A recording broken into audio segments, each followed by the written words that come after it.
תודה. טוב, אפליקציה חדשה באייפון מאפשרת לנשים הרות בין היתר לעקוב במשך 9 חודשי ההיריון אחר עובר באולטרסאונד ולתעד את ההיריון. אנחנו אומרים בוקר טוב לשניים שעומדים מאחורי האפליקציה, פרופסור אייל אנטבי, מנהל מחלקת נשים ויולדות בבית החולים ברזילי באשקלון, ולאיש התוכנה גיא נחמני. בוקר טוב לכם. בוקר טוב. נתחיל איתך, גיא, מאיפה מגיע הרעיון? ובכן, הרעיון מגיע למעשה מתולדה של צורך. צורך של אשתי,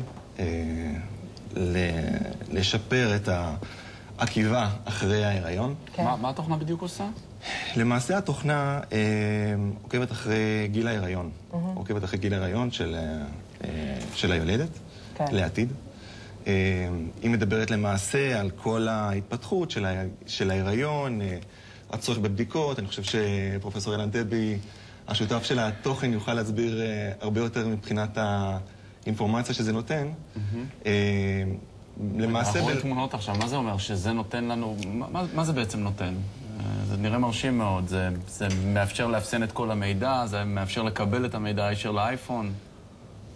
תראה, למעשה, מבחינתי מדובר על מתן אותה אינפורמציה שאני נותן למטופלות שפונות אליי לגבי בדיקות במהלך הריון, לגבי מה קורה להם ומה קורה לעובר, אבל שהאינפורמציה הזאת שקיימת אצלי בתור דפים שבמשך השנים הוכנו, עברה לצורה של אפליקציה. והצורה הזאת היא מאוד נוחה, כי היא מלווה את האישה איפה שהיא נמצאת, בכל מקום, והיא מלווה אותה גם לאורך ההתפתחות ההיריון. בקיצור, זה במקום לשבת ולקרוא ספרים ולפתוח בשבוע שלישי, מה צפוי לקרות, מה צריך לעשות, איזה ויטמינים לקחת.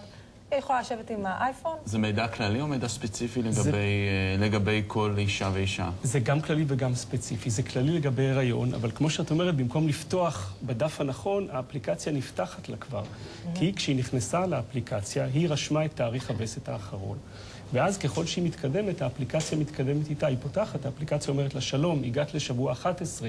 האם ביררת שאת צריכה לעשות את בדיקת השקיפות העורפית? זאת אומרת, זה לא מעודכן עם הנתונים שהיא מזינה בהם את בתי החולים. זה פשוט מידע כללי, אבל מדויק מאוד, שנותן לה תמונת מצב מדויקת לגבי המצב שהיא נמצאת בו ברגע הנתון. נכון מאוד, בדיוק. גיטר זה במקום לשגע את הגינקולוג, מה צריך לעשות? אני חושב שעדיין משגעים את הגינקולוג, אבל עכשיו אתה בא עם יותר ידע, וזה הרבה יותר מרשים. מה ההיענות?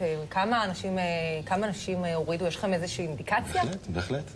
למעשה, כחלק מתוכנית הפיתוח באפל, יש לכל תוכניתן, לכל מפתח, את האפשרות לבדוק את פילוח ההורדות בעולם.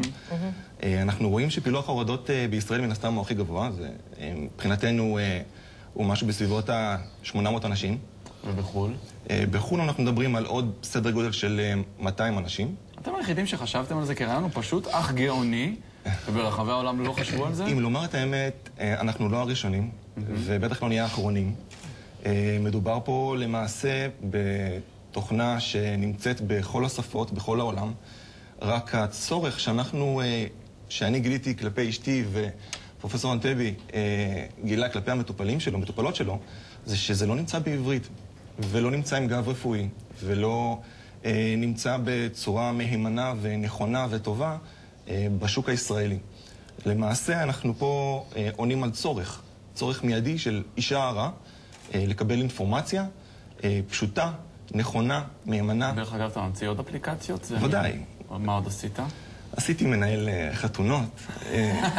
למעשה כל פרק בחיים שעברתי עשיתי עבורו איזושהי אפליקציה. מה זה אומר, מנהל חתונות? מנהל חתונות זה למעשה אפליקציה שאת מכניסה אליה את כל הנתונים של החתונה, אם זה הספקים, כמה אנשים, מוזמנים. הוא מנהל לך את העניינים, הוא אומר אל תזמין את הדודה הזאת, היא רעה. למעשה הוא אומר לך אפילו דה פקטו כמה זכית מכל האירוע.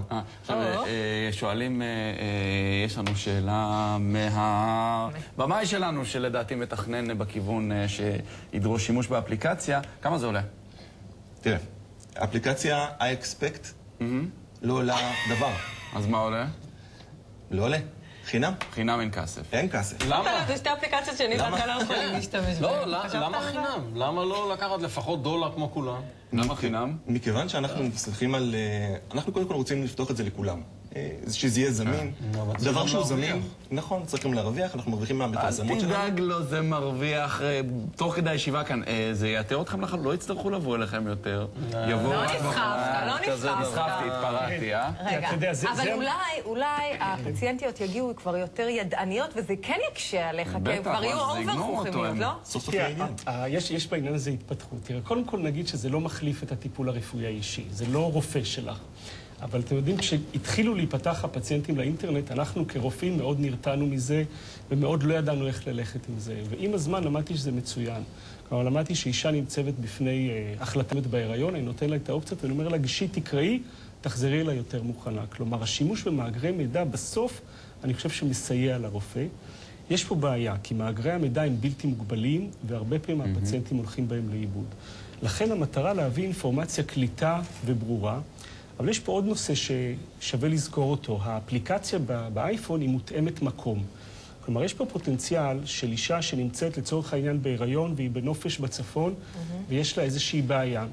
ואז היא יכולה להקיש את הבעיה, ואותו מבטח שרוצה שהיא תדע שיש לו חדר מיון לנשים בסמוך לצימר שבו היא שוהה, היא תוכל לדעת לאן לפנות. גם פרטי הביטוח ודברים כאלה, או תראה, מבטחים רואים בזה מקום לתת, בהיריון יש עשרות בדיקות שעושים, יש בדיקות מומלצות, ויש עשרות בדיקות רשות.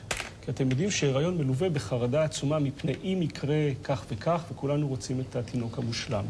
אז הבדיקות הן בלי ספור, ואותו מבטח רוצה לדעת שהוא יכול לתת לאישה בדיקה מסוימת בהיריון. והאייפון שלך גם מזהה איפה אתה נמצא, איפה אפשר לקבל את הבדיקה המתאימה במקום הקרוב. וואי, זה פשוט מדהים. כן? כן. אתה רץ להיבדק. אני מוריד את זה, כן. לא שזה ישמש אותי.